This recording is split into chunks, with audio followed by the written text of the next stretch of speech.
Nous sommes ici sur ce plateau avec M. Gabriel Mokia. Bonsoir et bienvenue à vous.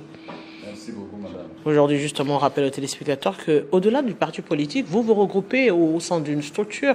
On vous voit M. Lissanga Bonganga et d'autres acteurs politiques pour soutenir la vision du chef de l'État, mais également porter des points de vue sur des questions majeures de l'actualité politique. Et c'est à ce titre, d'ailleurs, que nous vous recevons ici sur ce plateau comme acteur politique. Et la question de la Constitution, aujourd'hui, elle est sur toutes les lèvres. Également des points de vue qui divergent. Aujourd'hui encore, on l'a dit, l'Église du Christ au Congo, donc l'Église protestante, s'est exprimée en évoquant le dialogue inclusif. Une position maintenue depuis le départ de leur démarche initiée avec l'Église catholique, la question du dialogue inclusif qui sous-entend mettre tout le monde autour d'une table et discuter des questions essentielles. Merci beaucoup, madame. Est-ce que la guerre ici nous est arrivée à cause du dialogue? Le dialogue, ça va se faire. Mais il faut d'abord qu'on puisse terminer la guerre. Ça ne sert à rien de faire le dialogue tout de suite et le lendemain, la guerre surgit toujours. Ce n'est pas du tout normal. Ceux qui réclament le dialogue, ce sont les gens qui ont toujours voulu avoir des postes. Alors, comme les postes ne viennent pas, alors maintenant il faut emboîter les pas à autre chose. Haïr d'abord le président de la République, être jaloux contre lui et la haine contre lui, et commencer à réclamer des choses impossibles. Dialogue. Mais on a fait beaucoup de dialogue. Comme on est là, nous venons de sortir des dialogues à citer de Mongalem, de l'Union africaine. Mais qu'est-ce que ça a donné?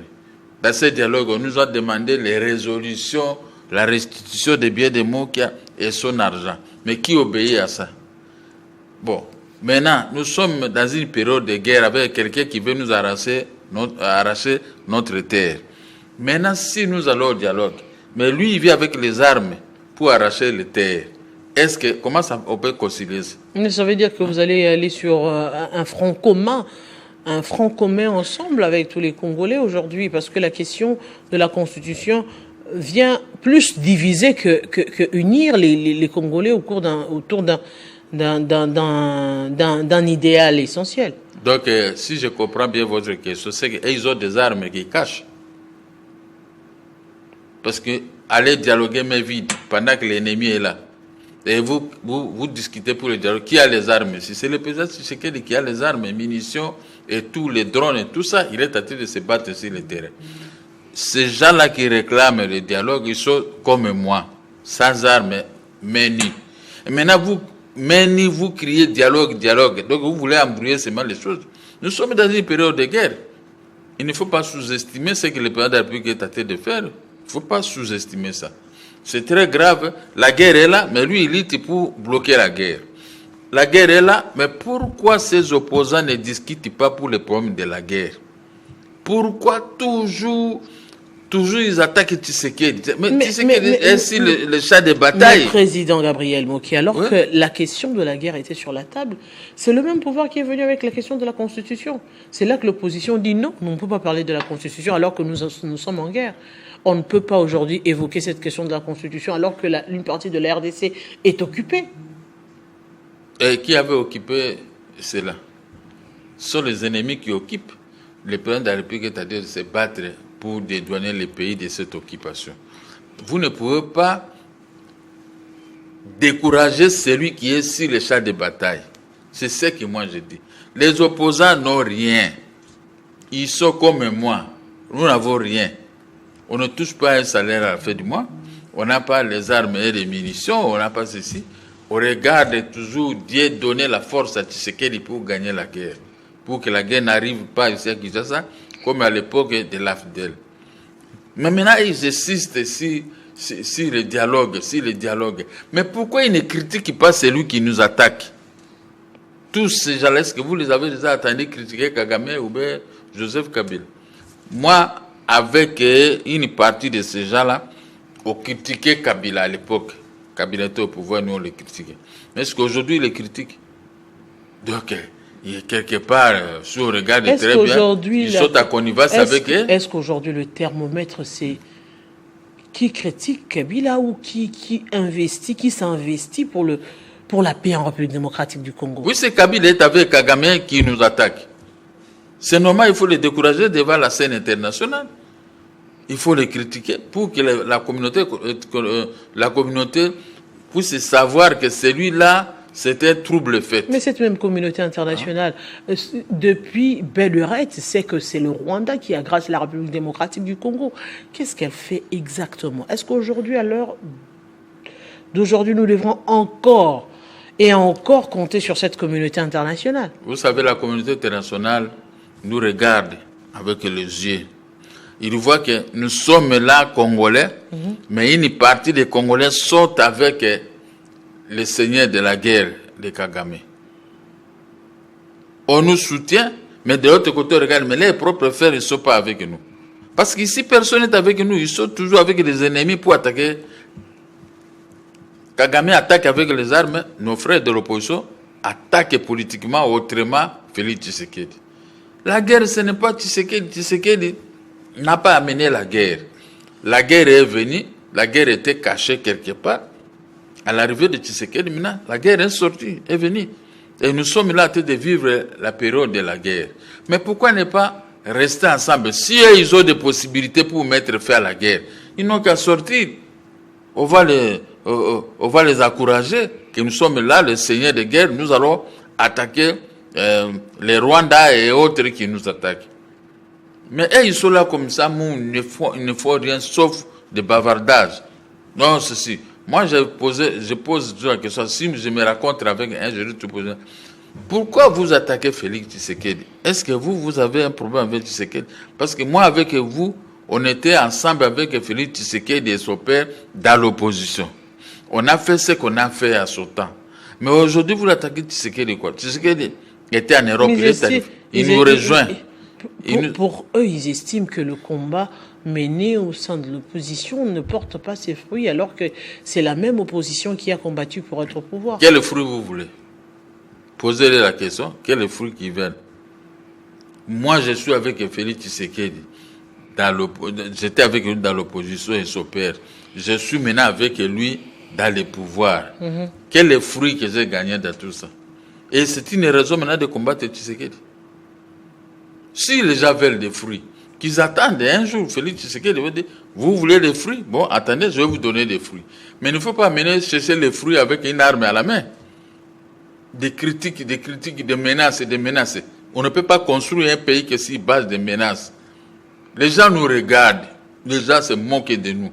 Ces gens-là, il y a la guerre chez eux, mais au lieu de se coaliser, ils sont là que pour donner la force à l'adversaire de les attaquer. Nous sommes attaqués. Vous ne voyez pas, le pays est calme parce que Félix Tshisekedi a fait quelque chose. Il a été auprès des Américains pour qu'on puisse mettre fin à la guerre. Ce sont nos minéraux qui poussent tous ces gens-là à armer nos voisins pour nous attaquer. Ce sont nos minéraux. Si on n'avait pas de minéraux, qui pouvait s'occuper de nous? Rien du tout. La plupart des pays qui n'ont rien, les gens regardent comme ça. Nous, ce sont nos minéraux. Au lieu que les opposants sachent bien que ce sont des minéraux, les gens viennent nous combattre pour des minéraux. Et ils sont en train de nous combattre aussi, combattre Félix Tshisekedi pour cette guerre. Qu'est-ce que Félix Tshisekedi a fait au juste? Mais alors, quel est l'issue favorable à ce jour? Parce que l'opposition estime qu'il faut y mettre la question de la Constitution encore en berne. C'est-à-dire, on ne parle plus de la Constitution, du changement, de la révision, on parle de l'Est de la République démocratique du Congo, de la résolution de la guerre dans la partie de la RDC. Est-ce que cette option est encore possible? Je ne sais pas. L'option qui est possible, si nous voulons mettre fin à la guerre, et nous voulons changer la Constitution parce qu'il y a des lacunes dans cette Constitution depuis des années. Mais la souveraineté appartient au peuple, qui l'exerce par voie des référendums. Il y a des référendums ici. Alors, pourquoi les gens sont en train de fouiller pour ça? On doit utiliser les référendums. Si le oui gagne, nous passons à l'exécution de la Constitution. Si les non, leur non gagnent, nous on va garder seulement le silence. Il n'y aura pas de problème. Puisque cette Constitution permet sa révision, s'il y a des dispositions qui ne sont pas conformes, pourquoi ne pas réviser? Pourquoi absolument changer? Parce que le verrou est contenu. Le verrou ne peut sauter que lorsqu'il y a changement de la Constitution. Oui, mais... Donc, aujourd'hui, si on doit parler du changement, l'objectif, c'est faire sauter le verrou. Mais oui, on peut sauter le verrou, pas nous autres, par vous autres, la population, pas vous, la population, la population peut faire sauter le verrou de l'article 220. Donc là, on connaît, c'est la population. Mais quand on met la population, comment la population a peur de qu'on ne puisse pas le mettre devant sa propre responsabilité? Mais alors, quel serait aujourd'hui l'avantage par exemple, de rajouter des mandats au président de la République, des années? L'avantage, ce serait quoi? Est-ce que ce n'est pas faire des pas en arrière pour rendre des présidents, revenir encore sur la question des présidents éternels que nous avons longtemps décrié avec Mobutu, même avec Joseph Kabila? La population, à un moment donné, s'est dit 18 ans, c'est trop, il faudrait qu'on passe à autre chose. Donc ça, pour Joseph Kabila, vous avez accepté. Mais pour Tshisekedi, vous refusez. Est-ce que c'est un problème de Joseph Kabila, de Félix Tshisekedi, ou c'est un problème des textes de la République démocratique du Congo qui devrait s'adapter à tous les présidents qui viendront pour les générations futures? On peut faire sauter ces verrous-là. Alors, si on fait sauter, on va faire maintenant quoi? On passe à l'exercice proprement dit de la révision de la Constitution, parce que cette Constitution contient plusieurs articles qui ne sont pas favorables à notre pays. Si aujourd'hui on dit qu'il y a un article qui dit au nom de la solidarité africaine, on peut céder la vie de Kinshasa. Maman, est-ce que vous pouvez accepter que votre ville de Kinshasa puisse être cédée? Il n'y a pas que dans la Constitution congolaise, il y en a dans d'autres constitutions des autres pays africains également et des autres pays européens. Et l'interprétation qu'on veut donner à cet article-là, ce n'est pas l'interprétation qui est réelle. Aujourd'hui, la question même de l'interprétation de la Constitution elle-même pose problème. Parce que les gens aujourd'hui interprètent cette Constitution selon leur vouloir et leur tendance aujourd'hui. Il n'y a pas une analyse claire parce que ce sont les politiques qui développent justement ces thèses-là pour donner une position, une couleur à cette Constitution. C'est pourquoi il faut s'appuyer avec l'article 64 pour embêter Tshisekedi d'exercice de sa fonction. Il faut s'appuyer avec cet article. Mais cet article peut se retourner aussi contre ceux qui créent les semeurs de troubles. J'ai regardé l'article, j'ai vu qu'il y a des gens qui se trompent. Nous étions tous des opposants, mais on n'a pas fait l'opposition de cette façon-là. La haine. Si hier, on était peut dire contre le pouvoir, parce que ce pouvoir, on regardait ça, on connaissait qu'est-ce que c'est pouvoir. La guerre est là, mais ces gens-là, ils vont à Goma, ils vont aller rester là-bas. Donc, ce sont des gens qui sont associés avec eux. Voilà, nous pouvons les attaquer. Parce que vous savez qu'ils ont un pied dedans, un pied dehors. Mais c'est ça que nous a montré, les pieds dedans, un pied dehors. Mais si vous amenez l'article 64, pour le moment, tu sais qu'il est au pouvoir. Le peuple lui a donné le pouvoir. Mais si vous venez le déranger, vous dites que vous allez partir l'accuser. Vous allez l'accuser. Les juges vont demander, il a posé quel geste? Vous allez misoter quoi? Les soupçons, non, on a eu des soupçons et tout ça. Est-ce qu'on peut accuser quelqu'un pour les soupçons? On ne peut pas accuser une personne seulement pour les soupçons, maman. Donc, il faut qu'il y ait du concret. Comme ça, vous déposez votre plainte. Mais comme à l'époque où nous sommes, ça peut se retourner contre eux parce qu'ils veulent embrouiller le fonctionnement, le bon fonctionnement de Félix Tshisekedi pour les pouvoirs qu'on lui a donnés par le peuple. On lui a confié ces pouvoirs par le peuple, pas par un individu. On lui a confié ses pouvoirs par le peuple. Alors, laissez-lui exercer ses pouvoirs parce que s'il exerce, nous cherchons quoi? Nous cherchons notre bonheur. On ne cherche pas le malheur dans ce pays. On cherche notre bonheur. Si le bonheur sera dans la Constitution, on peut en profiter. On doit en profiter pour le moment. N'ayez pas peur. Vous avez peur pourquoi? L'article 64 est très bien. Si nous lisons l'alinéa D de cet article 64, l'alinéa est clair, nous dit toute tentative de renversement du régime constitutionnel constitue une infraction imprescriptible contre la nation et l'État. Elle est punie conformément à la loi. Tshisekedi, il est là. Il est tenté d'exercer ce pouvoir. Mais les autres viennent avec tentative de renversement du pouvoir. Vous ne voyez pas que c'est une punition que la Constitution, la même Constitution, même article. Qui vient avec la tentative de... Mais les opposants, ils viennent avec la tentative de renversement. Avec la plainte. La plainte, c'est la tentative du renversement du pouvoir. La pouvoir. plainte est des menaces. Et des menaces à connivence avec les étrangers. Ils sont avec les étrangers, ils sont avec Kagame qui nous tue. Kagame est tenté de tuer tes frères et sœurs, ils sont tentés de mourir. Au lieu d'être avec Tshisekedi qui défend, mais ils veulent être avec celui qui est l'assassin du peuple congolais. Est-ce que ça, c'est normal?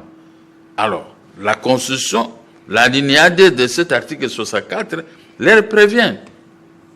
Donc, toute tentative de renversement d'un régime établi sera impénissable par la loi. Donc, s'ils viennent faire le désordre, et ils trouveront les policiers, les militaires dans les traces, et on va les créer aussi les désordres. Mais qu'est-ce qu'ils ont dit? Ils ont juste dit qu'ils vont aller déposer une plainte, c'est tout. Déposer la plainte et puis partir. Est-ce que nous pouvons avoir peur de plainte? Moi-même qui vous parle ici, j'ai eu trop de plaintes dans la vie. Quand on veut déposer une plainte chez moi, le matin, je suis là pour aller répondre. Je n'ai jamais fui. Mais on dépose les plaintes, ils ont fui. Prenez l'exemple comme le matin tapouille. Au moment de la plainte, ils fuient. Ils refusent qu'on puisse les juger. Donc ce n'est pas un homme. Ce n'est pas un homme, c'est un enfant. Donc si ils sont des hommes, quand il y a une plainte aussi déposée contre vous, vous devez être là. On vous juge. Vous parlez en français devant les juges ou à Lingala ou à Swahili. S'il y aura des juges swahiliphones. Mais si vous fouillez et de loin vous criez, je vais déposer la plainte contre vous. Mais venez ici. Quand ils sont restés à la maison, nous on était au travail. Est-ce que tous étaient à la maison? Il y a d'autres qui étaient à l'étranger, mais ils ont quérolé là-bas, dehors, à l'étranger là-bas. Moi je dis, mais ils devaient venir parler ici. Parce que s'ils viennent ici, ils vont subir des condamnations parce que les condamnations sont là. Alors, maintenant, vous êtes déjà dans une infraction et vous commencez à en créer d'autres. Ça, ce n'est pas du tout sérieux. Ayez pitié de celui qui gouverne, celui qui vous défend nuit et jour. Vous ne savez pas comment il dort. La nuit, il y a telle province, il y a ceci. Et ici, il y a tel ceci. Il doit circuler partout. Non, les fonctionnaires ne sont pas payés, il faut les payer. Les militaires, il faut les payer. Il est dans tout. Dans tous les coups possibles, le président de la République. Il faut avoir le pitié d'un président de la République. Hein. Nous dormons, mais lui, il ne dort pas. Il doit contrôler tel coin, qu'est-ce qui se passe, tel coin, qu'est-ce qui se passe. Qu'est-ce que la justice a dit pour tel dossier, pour l'exécution des décisions. Il a prêté serment pour cela, pour défendre la République. Mais oui, c'est ça. Alors, mais vous ne venez pas l'embrouiller. Ne venez pas l'embrouiller, laissez-lui défendre la République. Laissez-lui. Conformément à l'article 74 de la Constitution, laissez-lui défendre. Mais aujourd'hui, les gens l'embrouillent toujours. Non, nous allons faire ceci. C'est la haine. Moi, je résume ça, c'est la haine. Évitez, parce que demain, nous sommes au pouvoir. Aujourd'hui, nous sommes au pouvoir. Demain, ils peuvent être au pouvoir. Si nous les rendons la monnaie, est-ce qu'ils seront tranquilles? Ils savent bien comment nous faisons. Tout le temps, chez nous, les villes montent où les marches, c'est toujours des cafouillages hein, sur les grandes avenues jusqu'au boulevard. Et ils se limitent quelque part là-bas, ils ne sortent pas dehors. Ils restent à la maison et disent nous, tout ça. Mais avec Mokia, à l'époque, nous on sortait, on faisait des bruits ici dans la ville de Kinshasa, tout le monde les connaissait. Et une journée vraiment de cafouillage. Mais ça, c'était la ville morte. La ville morte, les gens ne sont pas censés sortir. Tu sais combien les pays peuvent perdre aussi le problème de la ville morte? C'est beaucoup d'argent. Et à ce moment, vous allez dire, les fonctionnaires ne sont pas payés. Les policiers militaires ne sont pas payés. L'État ne paye pas de dettes. Mais tout l'argent que l'État récolte, ça part dans des munitions, des armes, dans des drones. Et tout ça. Et tu sais qu'il est divisé comme ça. Donc il est ici, il est là. S'il ne fait pas ici, les autres ils crient, oh non, nous avons faim, nous n'avons pas mangé. Et tout ça, ma femme est malade. Je dois faire. Tu sais qu'il va subvenir dans vos besoins. Maintenant, il faut les laisser un peu tranquilles. Comme ça, il doit raisonner comment emmagasiner l'argent. Mais maintenant, emmagasiner l'argent on sait que l'argent va partir à Goma, Bukavu, et Bunagana et partout pour aller combattre. Est-ce que vous trouvez ça normal? Est-ce que vous pouvez trouver ça normal? Quand le peuple a confié le mandat à quelqu'un, il faut le laisser tranquille travailler. Il sera jugé par les mêmes peuples. Mais si vous vous mettez maintenant à les juger, à leur créer des troubles, alors ça, ce n'est pas du tout sérieux. Ayez quand même pitié. Vous me donnez une voiture, je veux conduire cette voiture, vous-même, vous venez vous appuyer les frais, la voiture ne part pas. Je veux faire ceci, vous appuyez encore les frais et tout ça. Vous me troublez, je ne peux pas tenir les volants parce que vous me créez, vous êtes devenu un trouble fait. Mais laissez-moi conduire la voiture de ma façon que les peuples me jugent. Laissez qu'au juge Félix Tshisekedi, par vous, les peuples. La population doit les juger conformément à la loi, à ce qu'on lui a donné comme mandat. Mais avec des troubles comme ça, parce que lui, il va se justifier. J'allais faire ceci, mais ces gens qui étaient ici, ils avaient laissé les rebelles à côté de l'Ouganda. Ils ont donné des instructions pour que les rebelles puissent venir m'embrouiller. Ils ont laissé les rebelles à tel côté de M23, ils sont sortis pour m'embrouiller. Donc là, on va avoir aussi pitié de lui. Pour le moment, pourquoi les gens ne veulent pas avoir pitié de Félix Tshisekedi? Hein? On n'a pas combattu ici pour rien. Nous avons payé les prix. Excuse-moi, on m'a tout arraché. On m'a créé des problèmes. On m'a menacé, on m'a mis à prison plusieurs fois. Parce que moi, j'étais têtu, parce que nous, on voulait avoir le pouvoir. Maintenant, on a le pouvoir. Mais laissez-nous gérer. Laissez-nous gérer quand même ces pouvoirs ici. Comme ça, on puisse embellir notre population, on va trouver le bonheur. Hein? Le bonheur. Mais ici, comment vous pouvez trouver le bonheur quand vos frères, avec des sacs à main, en train de courir? Est-ce que vous serez très content? Ce n'est pas du tout normal. Monsieur Gabriel Mouquet, je vous dis grand merci. Je rappelle aux téléspectateurs que vous êtes acteur politique. Et c'est à ce titre-là que nous vous avons reçu ici sur ce plateau pour évoquer justement la question de la Constitution, changement de la Constitution, la paix dans la partie est de la République démocratique du Congo. C'est moi qui vous remercie. Aimables téléspectateurs, c'est toujours un réel plaisir d'être avec vous. Et oui, nous démarrons déjà la semaine. Bonne semaine à vous. Et avec nous, on va se retrouver très prochainement dans quelques instants. C'est grâce à Lambo qui va prendre le relais pour la grande édition du journal. Avec nous, on se retrouve très prochainement avec le même plaisir.